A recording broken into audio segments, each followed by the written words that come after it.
அன்பார்ந்த அனைவருக்கும் அன்பு வணக்கங்க. நம்ம சேனலில் இன்றைக்கி பால் வல்லாரை கீரை துவையல் தாங்க செய்ய போகிறோம். இந்த கீரை வந்து பார்த்திங்கன்னா நம்ம சாதாரணமாக இருக்கக்கூடிய வல்லாரை கீரை மாதிரி தாங்க இருக்கும். ஆனால் இது வந்து வல்லாரை கீரையிலே பால் வல்லாரைன்னு சொல்லுவாங்க. இதுவும் அதே போல் தாங்க சுவையும் இருக்கும். அதே நேரத்தில் இதுவும் வந்து அதே மாதிரி தான் கண்களுக்கும் நல்லது, ஞாபக சக்தியும் இது வந்து அதிகரிக்கும். நிறைய பேர் இது வந்து தவிர்க்கிறாங்க. முடிஞ்ச வரைக்கும் இந்த துவையலை செஞ்சு சாப்பிடுங்க. சத்தான உணவுகளை தவிர்க்காதீர்கள். வாங்க இப்போ துவையல் செய்ய ஸ்டார்ட் பண்ணிடலாம். ஒரு கடாயில் 4 டேபிள் ஸ்பூன் அளவுக்கு எண்ணெய் சேர்த்துட்டு எண்ணெய் நல்லா காஞ்சி வந்ததும் அதில் கொஞ்சமாக கடுகு உளுந்தம் பருப்பு சேர்த்து அது நல்லா பொரிஞ்சு வந்ததும் 2 கைப்பிடி அளவு சின்ன வெங்காயமும் பெரிய வெங்காயமும் கலந்து எடுத்திருக்கேங்க. கலந்து சேர்க்கும் போது டேஸ்ட்டு ரொம்பவே நல்லாயிருக்கும். இதை வந்து நல்லா இப்போ இந்த எண்ணெயில் வந்து நல்லா வதக்கி எடுத்துடணுங்க.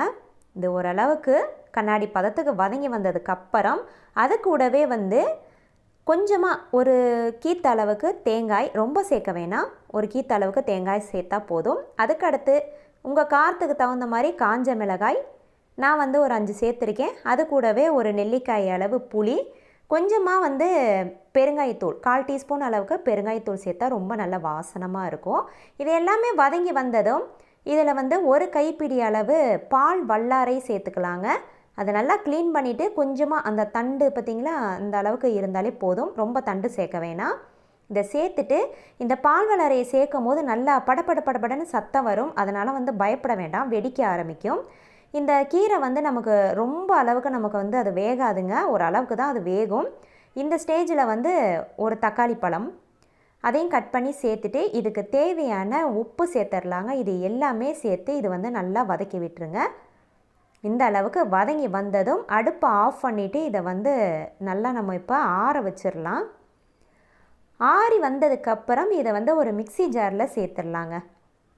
இப்போ சேர்த்தாச்சு. இதில் கொஞ்சமாக தண்ணி சேர்த்து நல்லா நைஸாக அரைச்சிட்டு வந்துடலாம்.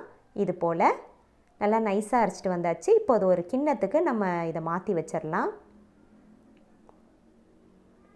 அவ்வளோதாங்க, சூப்பரான பால் வல்லாரை துவையல் ரொம்ப ஈஸியாகவே ரெடி பண்ணிட்டோம் இல்லையா? செஞ்சு பாருங்கள், டேஸ்ட்டும் ரொம்பவே நல்லாயிருக்கும். இதை செஞ்சு பார்த்துட்டு எப்படி இருந்ததுன்னு கமெண்ட்ஸ்லேயே என் கூட ஷேர் பண்ணிக்கோங்க. நம்ம அடுத்த வீடியோலேயே சந்திக்கலாம். நன்றி.